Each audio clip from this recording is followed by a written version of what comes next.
Hello everyone, स्वागत है आप सभी का स्टडी मित्रा क्लासेस में। अगर आप BPSC, TRE, railway, JE, SSC, banking या किसी भी गवर्नमेंट एग्ज़ाम की तैयारी कर रहे हैं तो आज का ये वीडियो आपके लिए बहुत इंपॉर्टेंट होने वाला है। आज हम जनवरी 2026 से जुलाई 2026 तक के साइंस एंड टेक्नोलॉजी के most important national, international, current affairs को एमसीक्यू के माध्यम से समझेंगे। इस वीडियो में हम ISRO, space technology, AI, biotechnology, defence technology, नई खोज और इम्पॉर्टेंट इंटरनेशनल डेवलपमेंट से जुड़े परीक्षा उपयोगी सभी क्वेश्चंस को कवर करेंगे। तो वीडियो को अंत तक ज़रूर देखिएगा क्योंकि इसमें कई क्वेश्चंस आपके आने वाले एग्ज़ाम्स में सीधे या घुमाकर पूछे जा सकते हैं, क्योंकि मैंने एमसीक्यू के साथ उसके फैक्ट्स को भी कवर किया हुआ है। तो चलिए शुरू करते हैं। हमारा पहला क्वेश्चन है, हाल ही में किस राज्य ने बेसिलस सबटिलिस को आधिकारिक तौर पर अपना राज्य सूक्ष्म जीव घोषित किया है? तो इसका आंसर हो जाएगा option C, Kerala.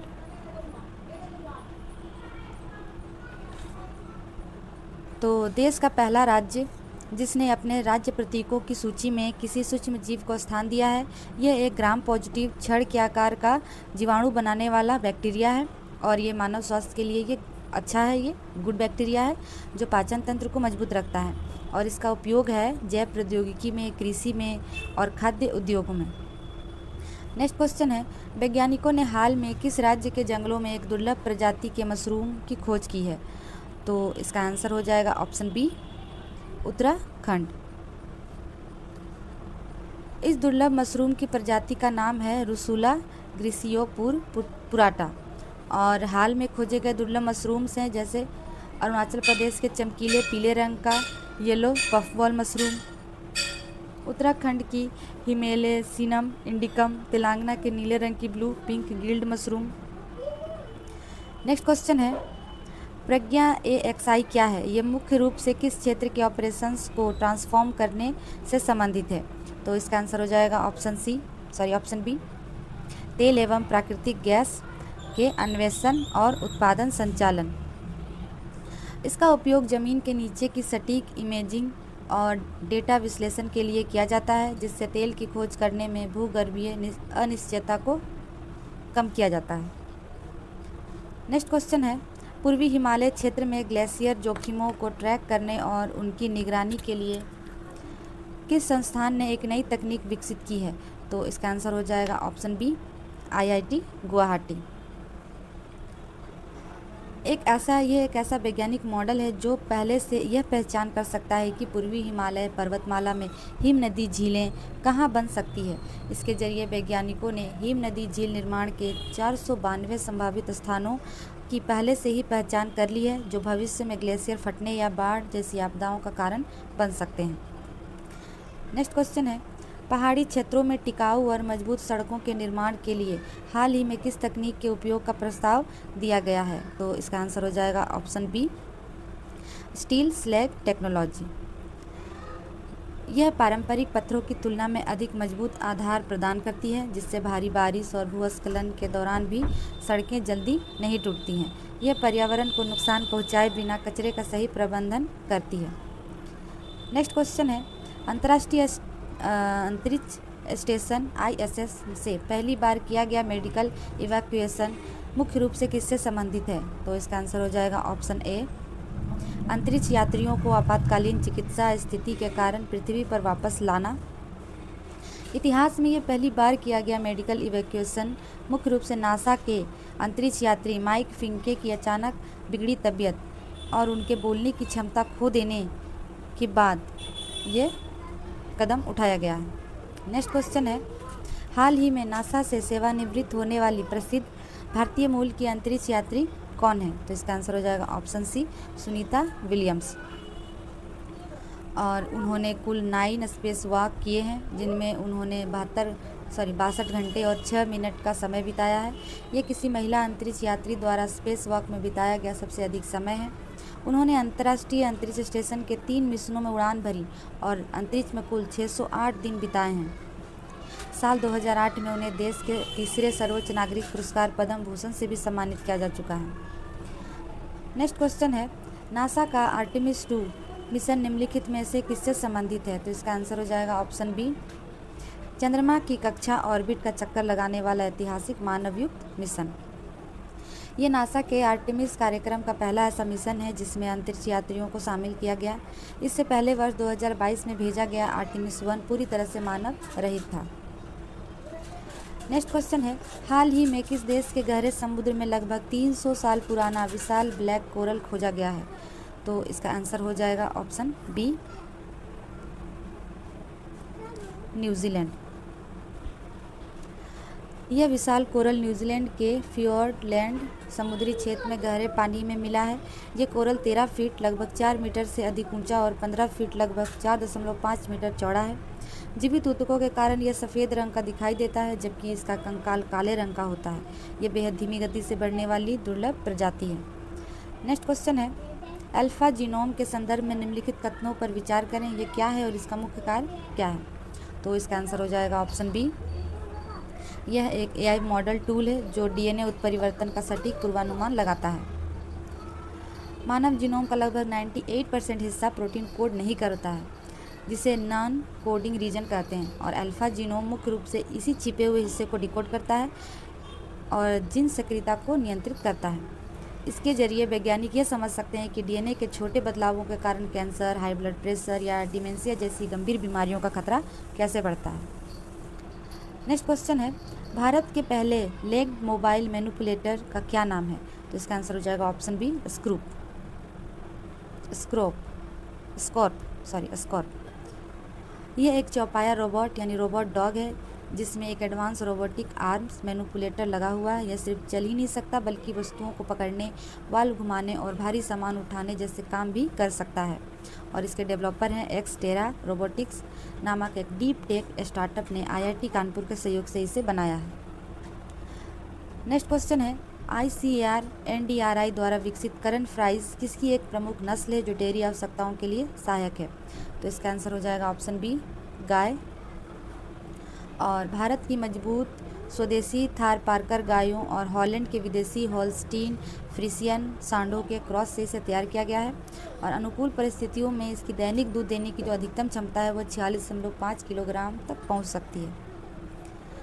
Next question है, इसरो के PSLV C62 EOS-N1 मिशन के दौरान किस चरण में विसंगति या तकनीकी समस्या देखी गई? तो इसका आंसर हो जाएगा ऑप्शन ए, लिफ्ट ऑफ चरण। तीसरे चरण के अंत में रॉकेट के रोल रेट में विक्षोभ देखी गई, जिसके कारण रॉकेट अपने निर्धारित उड़ान पथ से भटक गया, जिससे मुख्य उपग्रह EOS-N1 और अन्य 15 सह यात्री उपग्रह अपनी लक्षित कक्षा में स्थापित होने में विफल रहे। यह मिशन 12 जनवरी 2026 को सतीश धवन अंतरिक्ष केंद्र श्रीहरिकोटा से लॉन्च किया गया था। नेक्स्ट क्वेश्चन है, मैटी द्वारा परम शक्ति सुपर कंप्यूटिंग सुविधा किस संस्थान में शुरू की गई है? तो इसका आंसर हो जाएगा ऑप्शन बी, IIT मद्रास। यह एक 3.1 पेटाफ्लॉप क्षमता वाली प्रणाली है जो प्रति सेकंड 3.1 क्वाड्रिलियन से अधिक गणनाएं कर सकती है। इसे राष्ट्रीय सुपर कंप्यूटिंग मिशन के तहत CDAC द्वारा पूरी तरह से स्वदेशी रुद्र सर्वर आर्किटेक्चर और ओपन सोर्स सॉफ्टवेयर का उपयोग करके विकसित किया गया है। और उपयोग और इसके अनुप्रयोग क्या क्या हैं? जलवायु मॉडलिंग, एरोस्पेस इंजीनियरिंग, उन्नत विनिर्माण और दवा की खोज के लिए इसे यूज़ करते हैं। और ये सिस्टम अत्यधिक ऊर्जा कुशल भी है, जिसका पावर यूसेज इफेक्टिवनेस 1.2 से लेकर 1.4 के बीच है। नेक्स्ट क्वेश्चन है, भारत में विकसित 3D printed automatic weather station सबसे पहले किस राज्य को मिला है? तो इसका आंसर हो जाएगा ऑप्शन बी, दिल्ली। ये वेदर स्टेशन पूरी तरह से सौर ऊर्जा से संचालित होते हैं और बिना किसी मानवीय हस्तक्षेप के तापमान, हवा की गति, आर्द्रता और वर्षा का रियल टाइम डाटा ट्रांसफ़र करते हैं। दिल्ली के बाद अगले 6 महीनों में इन्हें मुंबई, कलकत्ता और चेन्नई जैसे अन्य प्रमुख महानगरों में भी तैनात किया जाएगा। नेक्स्ट क्वेश्चन है, गगनयान किस प्रकार का अंतरिक्ष मिशन है? तो इसका आंसर हो जाएगा ऑप्शन बी, मानव युक्त अंतरिक्ष मिशन। मिशन को भारतीय अंतरिक्ष अनुसंधान संगठन इसरो द्वारा विकसित किया जा रहा है। इसका लक्ष्य 3 भारतीय अंतरिक्ष यात्रियों, जिन्हें गगननॉट्स कहा जाता है, के दल को 400 किलोमीटर की निम्न पृथ्वी कक्षा यानी लियो में भेजा जाएगा। ये मिशन की अवधि 3 दिनों की है और ये मिशन के लिए इसरो के सबसे शक्तिशाली rocket LVM-3 launch vehicle mark 3 को मानव योग बनाकर उपयोग किया जाएगा। नेक्स्ट क्वेश्चन है, हाल ही में हैदराबाद के स्टार्टअप द्वारा इसरो के किस रॉकेट के जरिए लॉन्च के लिए मिनी सैटेलाइट विकसित किए गए हैं? तो इसका आंसर हो जाएगा ऑप्शन सी, PSLV। और हैदराबाद के 2 प्रमुख space tech startup TakeMe two space और EON स्पेस लैब्स ने मिलकर एक 14 किलोग्राम का मिनी अर्थ ऑब्जर्वेशन सैटेलाइट MOI-1 तैयार किया है। इस सैटेलाइट में मीरा नाम का एक छोटा स्पेस टेलीस्कोप और अंतरिक्ष आधारित AI इमेज लैब को एकीकृत किया गया है और इसकी लागत है लगभग 2.5 करोड़। नेक्स्ट क्वेश्चन है, वैज्ञानिकों द्वारा बिना किसी रुकावट के कोल्ड एटम्स को मापने के लिए विकसित तकनीक का मुख्य उपयोग किस क्षेत्र में होगा? तो इसका आंसर हो जाएगा ऑप्शन ए, क्वांटम फिजिक्स और सटीक मापन। भारत के रमन रिसर्च इंस्टीट्यूट के वैज्ञानिकों द्वारा विकसित Raman driven spin noise spectroscopy नामक यह तकनीक बिना किसी विनाशकारी प्रभाव के वास्तविक समय में ठंडे परमाणुओं की सटीक स्थिति की जांच कर सकती है। नेक्स्ट क्वेश्चन है, हबल टेलीस्कोप के मेसियर 94 के पास किसकी खोज की गई है? तो इसका आंसर हो जाएगा option B, starless dark matter cloud. इस ताराविहीन डार्क मैटर बादल का नाम है क्लाउड 9 और इस विशाल गैस के बादल की सबसे अनोखी बात यह है कि इसमें एक भी तारा मौजूद नहीं है। यह पिंड पूरी तरह से डार्क मैटर और न्यूट्रल हाइड्रोजन गैस से बना हुआ है। वैज्ञानिकों ने इसे ब्रह्मांड में खोजा गया अपनी तरह का पहला अनोखा पिंड और एक विफल आकाशगंगा माना है। खगोलविदों के अनुसार यह शुरुआती ब्रह्मांड का एक प्राचीन अवशेष है। नेक्स्ट क्वेश्चन है, हाल ही में किस कैंसर के इलाज को लेकर स्पेनिश वैज्ञानिकों की एक शोध चर्चा में आई है? तो उसका आंसर हो जाएगा ऑप्शन बी, पैक्रियाटिक कैंसर। स्पेन के नेशनल कैंसर रिसर्च सेंटर के वैज्ञानिकों ने प्रसिद्ध वैज्ञानिक मारियानो बारबासिट की अगुवाई में करीब 6 साल तक चूहों पर लेबोरेटरी रिसर्च की।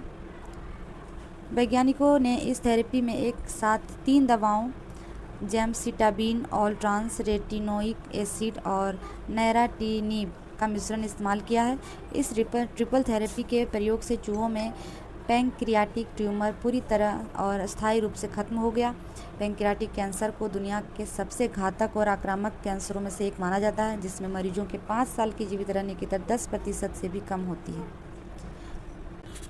नेक्स्ट क्वेश्चन है, अंतरिक्ष में व्यावसायिक गतिविधियों को बढ़ावा देने के लिए पहला प्राइवेट स्पेस स्टेशन स्थापित करने की योजना कब तक की है? तो इसका आंसर हो जाएगा ऑप्शन बी, 2027। और इस स्टेशन का नाम हेवन 1 है। इसे अमेरिकी कंपनी वास्ट स्पेस द्वारा वर्ष 2027 की शुरुआत तक लॉन्च करने की योजना है। इसे स्पेस एक्स के फाल्कन 9 रॉकेट के जरिए पृथ्वी की निचली कक्षा यानी लो अर्थ ऑर्बिट में लॉन्च किया जाएगा। नेक्स्ट क्वेश्चन है, ICMR हाल ही में किस बीमारी के लिए एक उन्नत वैक्सीन विकसित करने का काम कर रहा है? तो इसका आंसर हो जाएगा ऑप्शन ए, क्यासानूर फॉरेस्ट डिजीज़। और इस बीमारी को आमतौर पर मंकी फीवर भी कहा जाता है। इस बीमारी की वैक्सीन पूरी तरह से स्वदेशी 2 खुराक वाली एडजुवेटेड इनएक्टिवेटेड वैक्सीन है, जिसकी दोनों खुराक 28 दिनों के अंतराल पर दी जाएगी। क्यासानूर 1 रोग भारत के पश्चिमी घाट क्षेत्र जैसे कर्नाटक, तमिलनाडु, केरल, गोवा, महाराष्ट्र की एक प्रमुख संक्रामक बीमारी है जो इंसानों में बंदरों और किलनी के जरिए फैलती है। नेक्स्ट क्वेश्चन है, लॉगीमेट 2026 में भारत में निर्मित किस ह्यूमनॉइड रोबोट का अनावरण किया गया है? तो इसका आंसर हो जाएगा ऑप्शन बी, एलेक्सिस W। और रोबोटिक्स कंपनी एडवर्ब द्वारा पेश किया गया ये ह्यूमनॉइड रोबोट भारत का पहला स्वदेशी पहिएदार ह्यूमनॉइड रोबोट है। ये मुख्य रूप से औद्योगिक उपयोग जैसे गोदामों, फैक्ट्रियों के लिए डिज़ाइन किया गया है। ये उन कार्यों को भी संभाल सकता है जो अत्यधिक थकाऊ, जोखिम भरे या शारीरिक श्रम वाले होते हैं। नेक्स्ट क्वेश्चन है, हाल ही में केरल में कीट की एक नई प्रजाति लाइरियोथेमिस कामले की खोज की गई है। तो ये कीट है ऑप्शन बी, ड्रैगन फ्लाई। और जंगलों के बजाय ये प्रजाति मानव निर्मित कृषि क्षेत्रों जैसे कि अनानास और रबर के बागानों के पास सिंचाई नहरों, तालाबों में पाई जाती है। ये मुख्य रूप से दक्षिण पश्चिम मानसून के दौरान ही दिखाई देती है। इनमें नर और मादा का रंग अलग होता है। नर चमकीले गहरे रंग का और मादाएं पीले काले रंग की। विश्व को सशक्त बनाने के लिए गूगल के America India connect cable plan का बजट कितना है? तो इसका आंसर हो जाएगा ऑप्शन सी, $15 बिलियन। इसकी घोषणा गूगल के सीईओ सुंदर पिचाई द्वारा नई दिल्ली में आयोजित इंडिया एआई इम्पैक्ट समिट में किया गया था और इसका उद्देश्य है भारत को अमेरिका और दक्षिणी गोलार्ध के कई देशों से जोड़ना तथा एआई कनेक्टिविटी व डाटा कॉरिडोर क्षमता को बढ़ाना। और इनमें जो योजनाएं हैं वो हैं विशाखापट्टनम में एक नया अंतर्राष्ट्रीय सबसी केबल गेटवे और डाटा सेंटर हब स्थापित करना, भारत को सिंगापुर, दक्षिण अफ्रीका और ऑस्ट्रेलिया से जोड़ने और 3 नए सबसी रास्ते बनाना, अमेरिका और भारत के बीच सामरिक फाइबर ऑप्टिक्स मार्ग। नेक्स्ट क्वेश्चन है, भारत ने 24 घंटों में सबसे अधिक एआई प्रतिज्ञाएं लेने का कौन सा रिकॉर्ड बनाया है? तो इसका आंसर हो जाएगा option B, Guinness world record. और भारत ने 16 से 17 फरवरी 2026 के बीच महज 24 घंटों में कुल 2,50,946 वैध प्रतिज्ञाएं दर्ज की हैं और इसका आयोजन हुआ था भारत मंडपम में इंडिया एआई इम्पैक्ट 2026 में। और इस वैश्विक कीर्तिमान की आधिकारिक घोषणा केंद्रीय इलेक्ट्रॉनिक्स और सूचना प्रौद्योगिकी मंत्री अश्विनी वैष्णव द्वारा की गई। नेक्स्ट क्वेश्चन है, भारत की पहली गीगावाट स्केल एआई फैक्ट्री बनाने के लिए किन 2 कंपनियों ने हाथ मिलाया है? तो इसका आंसर हो जाएगा option A, L&T and NVIDIA। और इसके तहत अत्याधुनिक 10,000 NVIDIA B300 GPU क्लस्टर स्थापित किए जाएंगे। NVIDIA B300 GPU cluster AI की दुनिया की सबसे शक्तिशाली सुपर कंप्यूटर चिप का एक विशाल नेटवर्क है। इसके एक सिंगल चिप में 288 गीगाबाइट की हाई स्पीड HBM3E मेमोरी होती है। इतनी बड़ी मेमोरी के कारण ये दुनिया के सबसे भारी एआई मॉडल को पलक झपकते ही संभाल सकता है। इसका एक छोटा सिस्टम ही 144 पेटाफ्लॉप की एआई स्पीड देता है, जो इसे दुनिया के सबसे कुशल एआई सुपर कंप्यूटर बनाता है। 10,000 शक्तिशाली चिप्स का क्लस्टर मिलकर एक विशालकाय एआई दिमाग की तरह काम करता है। नेक्स्ट क्वेश्चन है, जेपी नड्डा ने कसौली केंद्र में किस स्वदेशी वैक्सीन को लॉन्च किया है? तो इसका आंसर हो जाएगा ऑप्शन ए, TD वैक्सीन। और वैक्सीन का नाम है TD यानी कि tetanus and adult diphtheria vaccine और इसे लॉन्च किया गया है केंद्रीय अनुसंधान संस्थान कसौली। लॉन्च की तिथि है 21 फरवरी 2026 और इसका उद्देश्य है इसे भारत के सार्वभौमिक टीकाकरण कार्यक्रम के तहत आपूर्ति के लिए शामिल किया गया। नेक्स्ट क्वेश्चन है, भारत में स्टार्टअप को बढ़ावा देने के लिए किस एआई स्टार्टअप प्रोग्राम को लॉन्च किया गया है? तो इसका आंसर हो जाएगा ऑप्शन बी, सर्वम एआई। भारतीय एआई कंपनी सर्वम एआई ने शुरुआती दौर के एआई स्टार्टअप्स को इंफ्रास्ट्रक्चर, स्पीच, विजन और LLM API के लिए 12 महीने तक के क्रेडिट और इंजीनियरिंग सहायता देने के लिए इसे लॉन्च किया है। नेक्स्ट क्वेश्चन है, भारत नेतृत्व वाले एआई विकास को बढ़ावा देने के लिए IBM ने अपना पहला इंफ्रास्ट्रक्चर इनोवेशन सेंटर कहाँ लॉन्च किया है? तो इसका आंसर हो जाएगा ऑप्शन बी, बेंगलुरु। और इस केंद्र का नाम है संगम इंफ्रास्ट्रक्चर इनोवेशन सेंटर और ये बेंगलुरु में IBM के नए इंडिया सिस्टम्स डेवलपमेंट लैब परिसर के भीतर स्थित है और इसका उद्देश्य है इंटरप्राइजेस स्केल पर सुरक्षित और स्केलेबल कृत्रिम बुद्धिमत्ता और हाइब्रिड क्लाउड प्रौद्योगिकियों के विकास को गति देना। नेक्स्ट क्वेश्चन है, तमिलनाडु का नया डार्क स्काई पार्क कहाँ स्थित है? तो इसका आंसर हो जाएगा ऑप्शन बी, कोल्ली पहाड़ियाँ। और इसका मुख्य उद्देश्य शहरी लाइट पॉल्यूशन को कम करके प्राकृतिक अंधेरे को बचाना और खगोल पर्यटन को बढ़ावा देना।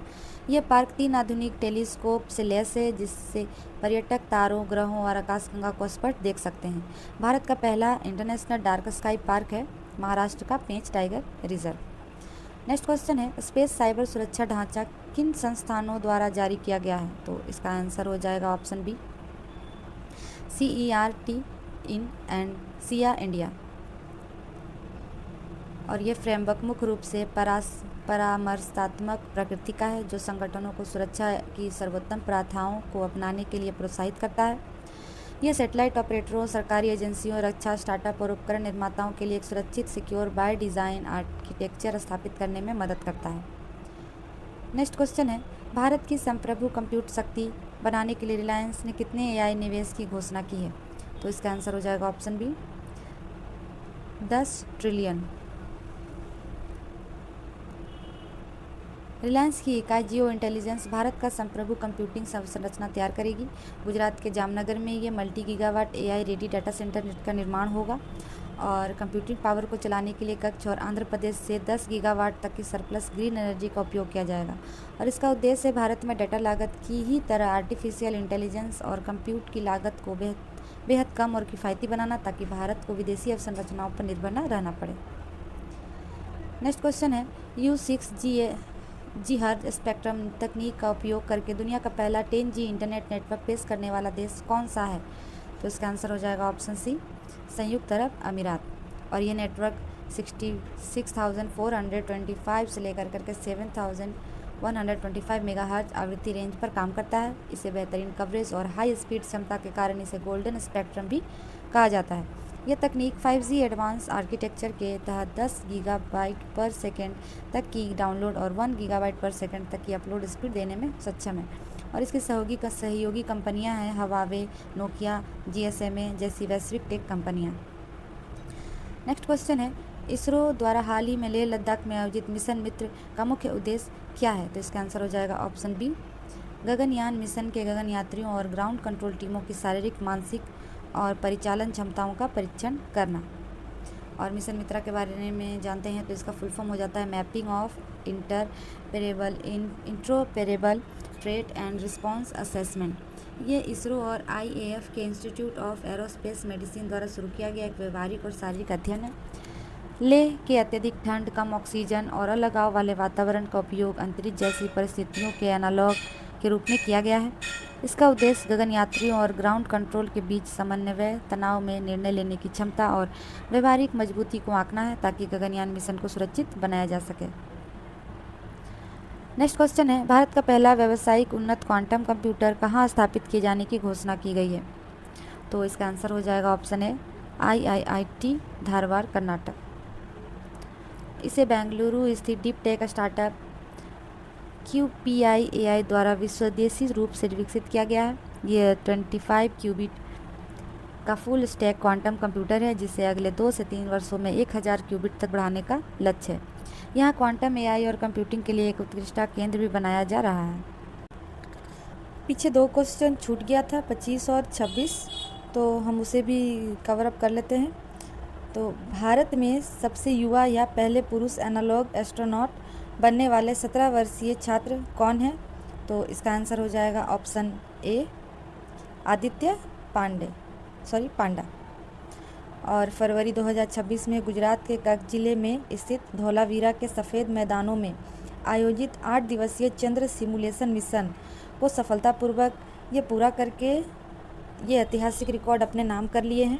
आदित्य पांडा गुजरात के गांधीनगर स्थित Indian institute of advance research में कंप्यूटर इंजीनियरिंग के छात्र हैं। एनालॉग एस्ट्रोनॉट मिशन क्या होता है? यह पृथ्वी पर रहकर ही अंतरिक्ष या किसी अन्य ग्रह जैसी कठिन परिस्थितियों और वातावरण का कृत्रिम रूप से निर्माण करके किया जाने वाला एक सिमुलेशन मिशन है। नेक्स्ट है इसरो के आगामी चंद्रयान 4 मिशन का मुख्य उद्देश्य क्या है? तो इसका आंसर हो जाएगा ऑप्शन बी चंद्रमा की सतह से नमूने वापस पृथ्वी पर लाना। और लॉन्च की तारीख 2028 से पहले है और लॉन्चिंग रॉकेट है LVM-3 और GSLV Mk-3 और लैंडिंग साइट है चंद्रमा के दक्षिणी ध्रुव क्षेत्र में मॉन्स माउंटेन। आधिकारिक इसका बजट है 2104.06 करोड़। नेक्स्ट क्वेश्चन है IBM और TCS के सहयोग से अमरावती क्वांटम वैली परियोजना के तहत भारत का पहला IBM उन्नत 153 क्यूबिट क्वांटम कंप्यूटर कहाँ स्थापित किया जा रहा है? तो इसका आंसर हो जाएगा ऑप्शन ए अमरावती, हैदराबाद में। और इसका जो पॉइंट्स है वो है आंध्र प्रदेश सरकार ने IBM, TCS और L&T के साथ साझेदारी में अमरावती क्वांटम वैली स्थापित करने की घोषणा की है।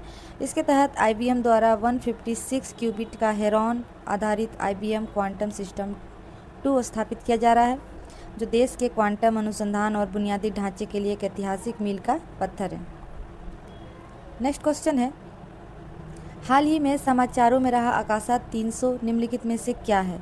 तो इसका आंसर हो जाएगा ऑप्शन ए, एक स्वदेशी 3D प्रिंटर और एक उच्च तापमान वाला मल्टी मटेरियल 3D प्रिंटर है। ये प्रिंटर रॉकेट इंजन और सैटेलाइट के अत्यधिक जटिल इंजीनियरिंग घटकों और प्रोटोटाइप को तेज़ी से बना सकता है। यह 350 डिग्री सेल्सियस तक के उच्च एक्सट्रूजन तापमान का पर भी काम कर सकता है। इसे भविष्य में 500 डिग्री सेल्सियस तक बढ़ाने की योजना है। नेक्स्ट है, गुजरात राज्य द्वारा हाल ही में अपने पहले साउंडिंग रॉकेट का सफल प्रक्षेपण किस स्थान के पास किया गया? तो इसका आंसर हो जाएगा ऑप्शन बी, धोलेरा। और लॉन्च की जो तारीख है वो है 14 मार्च 2026 और इसे अहमदाबाद स्थित निजी space startup Om space rocket and exploration द्वारा मेक इन इंडिया के तहत विकसित किया जा रहा है। ये 4.2 मीटर लंबा है और एकल चरण उपकक्षीय रॉकेट है जिसने लगभग 3 किलोमीटर की ऊंचाई हासिल की है। ये रॉकेट में मौसम संबंधी डाटा एकत्र करने के लिए एक मिनी उपग्रह भेजा गया था। उड़ान के बाद इसे दोहरी पैराशूट प्रणाली के जरिए सुरक्षित रूप से वापस रिकवर कर लिया गया है। ये गुजरात की धरती पर किया गया पहला रॉकेट प्रक्षेपण है। नेक्स्ट है, स्वच्छ हाइड्रोजन उत्पादन और जल विलवणीकरण के लिए किस संस्थान ने मैगजीन आधारित सामग्री विकसित की है? तो इसका आंसर हो जाएगा ऑप्शन ए, इसका आंसर हो जाएगा ऑप्शन बी, IIT गुवाहाटी। तो मैगजीन 2 आयामी यानी कि 2D अकार्बनिक यौगिकों का एक उन्नत वर्ग है। ये ग्राफीन की तरह ही बहुत पतली परत वाली सामग्री होती है जिसे पहली बार 2011 में खोजा गया था। धातुओं की तरह इनमें बिजली प्रवाहित करने की बेहतरीन क्षमता होती है और इसके काम देख लेते हैं क्या क्या काम ये करता है। जल शोधन में पानी से नमक, भारी धातुएं और बैक्टीरिया छानकर उसे पीने योग्य बनाता है। जल को तोड़कर ग्रीन हाइड्रोजन गैस बनाने के लिए कुशल उत्प्रेरक के रूप में यूज़ करते हैं। सुपर कैपेसिटर और अगली पीढ़ी की बैटरी जैसे लिथियम आयन बैटरी को तेज़ी से चार्ज करने में इसका इस्तेमाल किया जाता है। नेक्स्ट क्वेश्चन है, वैज्ञानिकों ने हाल में ही खोजी गई एक नई पौधे की प्रजाति का नाम प्रसिद्ध गायक जुबिन गर्ग के नाम पर रखा है। यह खोज किस क्षेत्र से संबंधित है? तो इसका आंसर हो जाएगा ऑप्शन बी, असम, पूर्वोत्तर भारत। और असम के मानस नेशनल पार्क में खोजी गई इस नई पुष्पीय पौधे की जो प्रजाति है इसका नाम है ऑस्बेकिया जुबिंगार्गियाना, इसका नाम रखा गया है। यह एक मेलास्टोमेटेसी परिवार से संबंधित एक 12 मासीय पुष्पीय झाड़ी है। इसमें आकर्षक गुलाबी और बैंगनी रंग के फूल खिलते हैं। और वनस्पति शास्त्रियों ने शिलांग में, मेघालय में ही एक और प्रजाति खोजी है जिसका नाम जो अदरक लिली, सुगंधित अदरक लिली की एक नई प्रजाति खोजी है जिसका नाम रखा गया है हेडाइसियम जुबिनगार्गिनम। नेक्स्ट क्वेश्चन है, इसरो ने हाल ही में भारत की सबसे शक्तिशाली किस क्रायोजेनिक इंजन का सफल ग्राउंड टेस्ट किया है? तो इसका आंसर हो जाएगा ऑप्शन ए, CE-20। और इस उन्नत इंजन को तमिलनाडु के महेंद्रगिरी स्थित इसरो प्रोपल्सन कॉम्प्लेक्स में 22 टन के उच्च थ्रस्ट स्तर पर टेस्ट किया गया है। और इसकी मुख्य विशेषताएं हैं, इसे इसरो के लिक्विड प्रोपल्सन सिस्टम सेंटर द्वारा विकसित किया गया है। यह इंजन प्रणोदक के रूप में तरल हाइड्रोजन LH2 और तरल ऑक्सीजन LOX का उपयोग करता है। इस शक्तिशाली इंजन का उपयोग भारत के महत्वाकांक्षी मानव अंतरिक्ष उड़ान कार्यक्रम, गगनयान और अन्य भारी उपग्रह प्रक्षेपण अभियानों के लिए किया जाना है। नेक्स्ट क्वेश्चन है, हाल ही में पृथ्वी के वायुमंडल में पुनः प्रवेश करने के लिए चर्चा में रहा वैन एलन प्रोब ए किस अंतरिक्ष एजेंसी से संबंधित है? तो इसका आंसर हो जाएगा ऑप्शन बी, नासा। और लॉन्च वर्ष था इसका 2012। इसका उद्देश्य था पृथ्वी के वैन एलन विकिरण क्षेत्रों का अध्ययन करना। और ईंधन समाप्त होने के बाद 2019 में इस मिशन को समाप्त कर दिया गया था और हाल में ही मार्च 2026 में ये पृथ्वी के वायुमंडल में पुनः प्रवेश कर गया है। नेक्स्ट क्वेश्चन है, भारतीय वैज्ञानिक के नेतृत्व में खोजी गई प्राचीन लोकतक प्रोटोक्लस्टर का संबंध किस विज्ञान से है? तो इसका आंसर हो जाएगा ऑप्शन ए, खगोल विज्ञान। और लोकतक प्रोटोक्लस्टर ये प्रारंभिक ब्रह्मांड में युवा आकाशगंगाओं का एक विशाल समूह है जिसे वैज्ञानिक आकाशगंगाओं का शहर भी कह रहे हैं। ये गुरुत्वाकर्षण के प्रभाव में अभी भी आकार ले रहा है और इसकी खोज करता है मणिपुर के भारतीय खगोल विज्ञानी डॉक्टर रोनाल्डो लेसराम। और यह संरचना लगभग 12.6 अरब वर्ष पुरानी है। उस समय हमारा ब्रह्मांड केवल 1.2 अरब वर्ष ही पुराना था और लेसराम ने इसका नाम मणिपुर के प्रसिद्ध लोकटक झील के नाम पर रखा है। नेक्स्ट क्वेश्चन है, भारतीय वैज्ञानिकों द्वारा विकसित क्लियर तकनीक मुख्य रूप से किस क्षेत्र से संबंधित है? तो इसका आंसर हो जाएगा ऑप्शन बी, एडवांस टेक्नोलॉजी वैज्ञानिक अनुसंधान। और इसे जवाहरलाल नेहरू उन्नत वैज्ञानिक अनुसंधान केंद्र बेंगलुरु के शोधकर्ताओं द्वारा विकसित किया गया है। और क्लियर का फुल फॉर्म होता है clearable light erased antibody reporter. Clear तकनीक सिर्फ एक फ्लोरोसेंट मार्कर का उपयोग करके एक ही जैविक नमूने में अनगिनत प्रोटीनों का मानचित्रण कर सकती है और एक बार प्रोटीन की इमेजिंग करने के बाद 365 nm LED लाइट की एक हल्की पल्स देकर इस फ्लोरोसेंट सिग्नल को साफ कर दिया जाता है। इसके बाद उसी नमूने पर दूसरे प्रोटीन की जांच की जा सकती है। और इसका इस्तेमाल कहाँ किया जाना है? तो कैंसर अनुसंधान, अल्जाइमर और अन्य तंत्रिका संबंधी बीमारियों का शुरुआती दौर में ही पता लगाने में। नेक्स्ट क्वेश्चन है, चीन द्वारा तियांगोंग स्पेस स्टेशन के लिए हाल ही में 3 अंतरिक्ष यात्रियों के साथ कौन सा मिशन लॉन्च किया गया? तो इसका आंसर हो जाएगा ऑप्शन बी, सेंझोउ 23। और इस मिशन में शामिल लाई का यिंग जो हांगकांग की पहली अंतरिक्ष यात्री है। इस क्रू का एक सदस्य अंतरिक्ष स्टेशन पर 1 साल तक रहेगा, जो चीन के इतिहास में सबसे लंबे समय तक अंतरिक्ष में रहने का रिकॉर्ड होगा। नेक्स्ट क्वेश्चन है, हंता वायरस का मुख्य प्रसारक कौन है जो संक्रमण फैलाने का कारण बनता है? तो इसका आंसर हो जाएगा ऑप्शन सी, कुतरने वाले जीव। और हंता वायरस एक जूनोटिक जो जानवरों से इंसानों में फैलने वाला वायरस है और इसके जो मुख्य प्रसारक हैं वो है जीव कॉटन रैट, डियर माउस और राइस रैट। यह वायरस संक्रमित चूहों के मलमूत्र या लार के संपर्क में आने से इंसानों में फैलता है। नेक्स्ट क्वेश्चन है, भारत के निजी क्षेत्र द्वारा लॉन्च किए गए मिशन दृष्टि का संबंध किससे है? तो इसका आंसर हो जाएगा option B, earth observation satellite. और यह भारत का सबसे बड़ा निजी तौर पर निर्मित भू अवलोकन उपग्रह है जिसे बेंगलुरु स्थित स्पेस टेक स्टार्टअप गैलेक्सी आई द्वारा विकसित किया गया है। ये दुनिया का पहला ऐसा उपग्रह है जो एक ही प्लेटफॉर्म पर ऑप्टिकल इमेजिंग और सिंथेटिक एपर्चर रडार दोनों तकनीकों को एकीकृत करता है। इसके कारण यह बादलों, कोहरों, भारी बारिश या घने अंधेरे में भी बिल्कुल साफ तस्वीरें ले सकता है। इसे 3 मई 2026 को स्पेसएक्स के फाल्कन 9 रॉकेट द्वारा सफलतापूर्वक लॉन्च किया गया था और इसका जो वजन है वो 190 किलोग्राम है। और इसका उपयोग आपदा प्रबंधन जैसे बाढ़, चक्रवात, भूस्खलन, रक्षा, सीमा निगरानी, कृषि, पर्यावरण अध्ययन और इंफ्रास्ट्रक्चर की निगरानी के लिए किया जाता है। नेक्स्ट क्वेश्चन है, विश्व मलेरिया दिवस के अवसर पर WHO ने शिशुओं के लिए पहली विशेष मलेरिया दवा की मंजूरी दी है। यह दिवस किस तिथि को मनाया जाता है? तो इसका आंसर हो जाएगा ऑप्शन ए, 25 अप्रैल। और दवा का नाम है आर्टेमेथर और ल्यूमेफिट्रिन का एक नया संयोजन। यह दवा 5 किलोग्राम यानी कि 11 पाउंड से कम वजन वाले नवजात शिशुओं और छोटे बच्चों के लिए विशेष रूप से सुरक्षित और प्रभावी बनाई गई है और पहला विश्व मलेरिया दिवस 2008 में मनाया गया था। नेक्स्ट क्वेश्चन है, हाल ही में वैज्ञानिकों द्वारा किस देश में दुर्लभ नाइट पैरेट की उपस्थिति की पुष्टि की गई है? तो इसका आंसर हो जाएगा ऑप्शन सी, ऑस्ट्रेलिया। और यह पक्षी ऑस्ट्रेलिया के अंदरूनी सूखे और रेगिस्तानी इलाकों में पाया जाता है। यह एक निशाचर यानी रात में जागने वाला और बेहद रहस्यमयी ज़मीन में रहने वाला होता है। यह दिन में घनी घास में छिपा रहता है। इसे दुनिया के सबसे दुर्लभ पक्षियों में गिना जाता है। इसे गंभीर रूप से लुप्तप्राय श्रेणी में रखा गया है। नेक्स्ट क्वेश्चन है, सरल AI टूल का प्राथमिक कार्य क्या है? तो इसका आंसर हो जाएगा ऑप्शन बी, रिसर्च पेपर को सरल बहुभाषी सामग्री में बदलना। और सरल का फुल फॉर्म होता है simplified and automated research amplification and learning. ये एक AI संचालित प्लेटफॉर्म है जिसका प्राथमिक कार्य जटिल वैज्ञानिक शोध पत्रों और पेटेंट को आम लोगों, छात्रों और शोधकर्ताओं के लिए आसान और समझने योग्य मल्टीमीडिया फॉर्मेट में बदलना। और जो भी शोध सामग्री को ये video, podcast, reels, slides, poster, social media post में जनरेट करता है।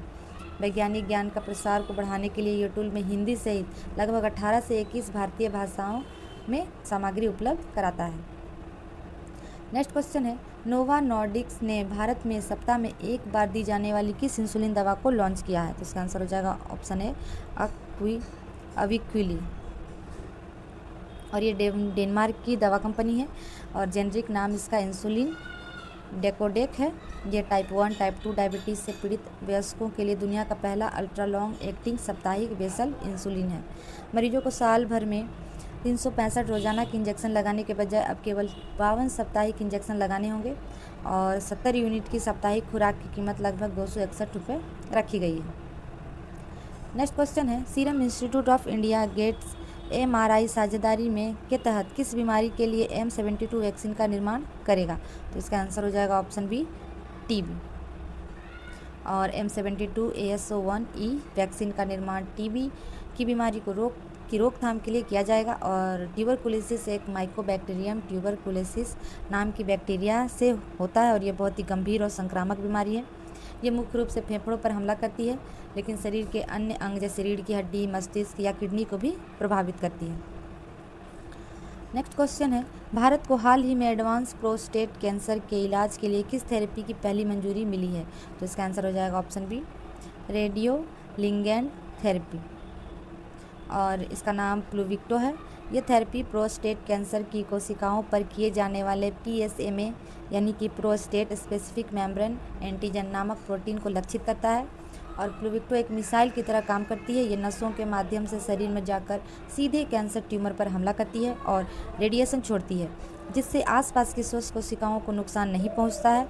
ये मुख्य रूप से उन मरीजों के लिए स्वीकृत है जिनका कैंसर प्रोस्टेट ग्रंथि से बाहर शरीर के अन्य हिस्सों में फैल चुका है और जिन पर पारंपरिक हार्मोन थेरेपी का असर होना बंद हो चुका है। नेक्स्ट क्वेश्चन है, वारिया का संदर्भ निम्नलिखित में से कौन सा कथन सही है? तो इसका आंसर हो जाएगा ऑप्शन ए भारत का पहला स्वदेशी डिजिटल वीडियो AI मॉडल। और ये आर्टिफिशियल इंटेलिजेंस टूल आपके दिए गए टेक्स्ट या तस्वीरों को वीडियो कहानियों में बदल देता है, जिसके जरिए वीडियो बनाने का खर्च लगभग 0.48 प्रति सेकंड रुपया आता है। दूसरे बड़े AI मॉडल को एक वीडियो जनरेट करने में 50 स्टेप लगते हैं और इसे 4 स्टेप में ये वीडियो तैयार कर देता है, जिससे इसकी स्पीड 10 गुना तक बढ़ जाती है। ये टूल मुख्य रूप से भारतीय शिक्षकों, छोटे business man, e-commerce platforms, content creators के लिए बनाया गया है ताकि वे बजट में शानदार वीडियो बना सकें। इसे इंडिया AI मिशन के सहयोग से AI स्टार्टअप अवतार ने विकसित किया है। नेक्स्ट क्वेश्चन है, पानी की तेज़ी से परीक्षण के लिए अर्सेन सेफ नामक डिवाइस किस संस्थान द्वारा विकसित किया गया है? तो इसका आंसर हो जाएगा ऑप्शन सी IIT भुवनेश्वर। यह उपकरण पीने के पानी में आर्सेनिक का तेज़ी से और सटीक पता लगाने के लिए नैनो टेक्नोलॉजी यानी कि reduce graphene oxide sensing system और मशीन लर्निंग का उपयोग करता है। ये बिना किसी लैब या महंगे रसायनों के सीधे मौके पर ही पानी में आर्सेनिक की मौजूदगी का सटीक पता लगा सकता है। नेक्स्ट क्वेश्चन है, रिलायंस इंडस्ट्रीज़ और मेटा ने गुजरात में भारत का पहला AI सक्षम हाइपर स्केल डेटा सेंटर बनाने के लिए साझेदारी की है। यह केंद्र कहाँ स्थापित किया जाएगा? तो इसका आंसर हो जाएगा ऑप्शन बी गुजरात में। और डेटा सेंटर की प्रारंभिक क्षमता है वो 168 मेगावाट होगी और इसे आगे बढ़ाया भी जा सकता है। इस सेंटर पूरी तरह से नवीकरणीय ऊर्जा यानी ग्रीन एनर्जी से संचालित होगा और इसे ठंडा रखने के लिए अलवणीकृत समुद्री जल का उपयोग किया जाएगा। मेटा के CEO हैं मार्क जुकरबर्ग। नेक्स्ट क्वेश्चन है, नासा ने हाल ही में 10 वर्षों की सेवा के बाद किस अंतरिक्ष यान को बंद करने की घोषणा की है? तो इसका आंसर हो जाएगा ऑप्शन बी मावेन और इसका फुल फॉर्म होता है Mars atmosphere and volatile evolution. इस ऑर्बिट ने सितंबर 2014 में मंगल की कक्षा में प्रवेश किया था। इसने प्राथमिक 1 वर्ष के मिशन के बाद 10 वर्षों से अधिक समय तक लगातार अपनी सेवाएं दी। माविन का मुख्य कार्य मंगल के ऊपरी वायुमंडल और वहां से गैसों के अंतरिक्ष में विलीन होने की प्रक्रिया को समझना था। नेक्स्ट क्वेश्चन है, टिकाऊ AI इंफ्रास्ट्रक्चर को बढ़ावा देने के लिए किस कंपनी ने fair water AI data centre का अनावरण किया है? तो इसका आंसर हो जाएगा ऑप्शन बी माइक्रोसॉफ्ट। ये डाटा सेंटर पारंपरिक क्लाउड डाटा सेंटर की तरह अलग अलग काम करने के बजाय एक विशाल नेटवर्क के रूप में आपस में जुड़े हुए हैं। ये नेटवर्क एक एकीकृत एआई सुपर कंप्यूटर की तरह काम करता है जो बड़े पैमाने पर एआई मॉडल की ट्रेनिंग कंप्यूटिंग आवश्यकताओं को पूरा करता है। ये अत्याधुनिक data centre Wisconsin mount pleasant में स्थित है। इसमें एक उन्नत बंद लूप तरल शीतलन प्रणाली का उपयोग किया गया है, जिससे निर्माण के समय केवल एक बार पानी से भरा जाता है और फिर ये लगातार उसी पानी को रिसाइकिल करता जाता है। नेक्स्ट क्वेश्चन है, हाल ही में बिहार के मुंगेर में स्थित लगभग 700 वर्ष पुराने किस वृक्ष को वैज्ञानिक रूप से दिनांकित सबसे पुराना बरगद का पेड़ माना गया है? तो इसका आंसर हो जाएगा ऑप्शन बी, मुंगेर बरगद। और ये बरगद जिसका वैज्ञानिक नाम फाइकस बेंगालिसिस है, मुंगेर के आईटीसी परिसर में ऐतिहासिक बुर्रा बंगला के पास स्थित है। रेडियो कार्बन डेटिंग तकनीक का उपयोग करके इस पेड़ की सटीक आयु लगभग 700 वर्ष निर्धारित की गई है। उष्णकटिबंधीय पेड़ों में स्पष्ट ग्रोथ रिंग्स नहीं होते हैं, जिससे उनकी उम्र का पता लगाना बहुत ही कठिन हो जाता है। तो इस चुनौती के लिए इसकी लकड़ी के अल्फा सेलुलोज का विश्लेषण किया गया, जिससे यह दुनिया का सबसे पुराना वैज्ञानिक रूप से प्रमाणित बरगद का पेड़ बन गया है। नेक्स्ट क्वेश्चन है, भारत के पहले निजी ऑर्बिटल रॉकेट विक्रम-1 का विकास किस एरोस्पेस कंपनी द्वारा किया गया? तो इसका आंसर हो जाएगा option B, Skyroot aerospace.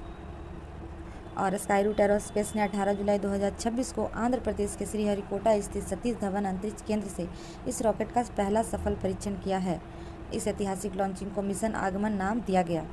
यह सफल मिशन के साथ ही भारत, अमेरिका और चीन के बाद निजी तौर पर विकसित ऑर्बिटल रॉकेट लॉन्च करने वाला दुनिया का तीसरा देश बन गया है। यह लगभग 350 किलोग्राम तक के पेलोड को पृथ्वी की निचली कक्षा में स्थापित करने में सक्षम है। अपनी पहली उड़ान में इसने विभिन्न ग्राहकों के 6 उपग्रहों को अंतरिक्ष में उनकी तय कक्षा में सफलतापूर्वक स्थापित किया है। नेक्स्ट क्वेश्चन है, खगोल विज्ञान के इतिहास में निर्मित दुनिया के सबसे बड़े डिजिटल कैमरे की क्षमता कितने मेगापिक्सल है? तो इसका आंसर हो जाएगा ऑप्शन सी, 3200 मेगापिक्सल। और इस डिजिटल कैमरे का आकार एक छोटी कार जितना है और इसका कुल वजन लगभग 3000 किलोग्राम यानी कि 3 टन है। इसमें लगा हुआ फ्रंट लेंस 1.57 मीटर यानी कि 5 फीट से अधिक का चौड़ा है और जो दुनिया का सबसे बड़ा लेंस है। ये कैमरा इतनी उच्च गुणवत्ता की तस्वीरें लेता है कि यह लगभग 24 किलोमीटर की दूरी से भी एक गोल्फ गेंद को साफ साफ देख सकता है। इसी चिली के सेरो पासोन पहाड़ पर स्थित वेरा सी रूबिन ऑब्जर्वेटरी में स्थापित किया गया है। इस कैमरे का मुख्य उद्देश्य ब्रह्मांड का अब तक का सबसे बड़ा 3D नक्शा बनाना और डार्क मैटर, खतरनाक क्षुद्र ग्रहों व बदलते अंतरिक्ष के रहस्यों की खोज करना है। नेक्स्ट क्वेश्चन है, भारत में दुनिया की पहली परमाणु प्रक्रिया उष्मा आधारित हाइड्रोजन उत्पादन सुविधा की शुरुआत किस उद्देश्य से की है? तो इसका आंसर हो जाएगा ऑप्शन बी, शून्य कार्बन या हरित हाइड्रोजन उत्पादन के लिए। और तमिलनाडु के कलपक्कम में स्थित इंदिरा गांधी परमाणु अनुसंधान केंद्र में इसका शुभारंभ किया गया। जीवाश्म ईंधन के उपयोग के बिना पानी को हाइड्रोजन और ऑक्सीजन में तोड़कर पर्यावरण अनुकूल हरित ऊर्जा का विकल्प तैयार करना और देश के नेट जीरो व डीकार्बोनाइजेशन के लक्ष्यों को हासिल करना इसका मुख्य उद्देश्य है। नेक्स्ट क्वेश्चन है, इसरो ने हाल ही में किस शक्ति क्षमता वाले सेमी क्रायोजेनिक इंजन का सफलतापूर्वक 175 टन थ्रस्ट हॉट टेस्ट संपन्न किया है? तो इसका आंसर हो जाएगा ऑप्शन ए, SE-2000। और इसरो ने हाल में 2000 किलो न्यूटन क्लास वाले SE-2000 सेमी क्रायोजेनिक इंजन का हॉट टेस्ट संपन्न किया है। यह परीक्षण तमिलनाडु के महेंद्रगिरी में स्थित इसरो प्रोपल्सन कॉम्प्लेक्स में आयोजित किया गया था। इसमें पारंपरिक ईंधन के मुकाबले अधिक स्वच्छ और गैर विषाक्त ईंधन लिक्विड ऑक्सीजन और परिष्कृत केरोसिन, जिसे कि इसरोसिन कहा जाता है, का उपयोग किया गया था। नेक्स्ट क्वेश्चन है, भारत की स्वदेशी GPS संवर्धन प्रणाली गगन का पूर्ण रूप क्या है? तो इसका आंसर हो जाएगा option A, GPS aided geo augmented navigation. और इसे भारतीय अंतरिक्ष अनुसंधान संगठन यानी इसरो और भारतीय विमानपत्तन प्राधिकरण AAI ने मिलकर बनाया है। यह एक स्पेस बेस्ड ऑगमेंटेशन सिस्टम है जो GPS सिग्नल की सटीकता और विश्वसनीयता को सुधारता है। इसका प्राथमिक उद्देश्य भारतीय हवाई क्षेत्र में विमानों के सुरक्षित संचालन, सटीक नेविगेशन और लैंडिंग में सहायता करना है। Thanks for watching.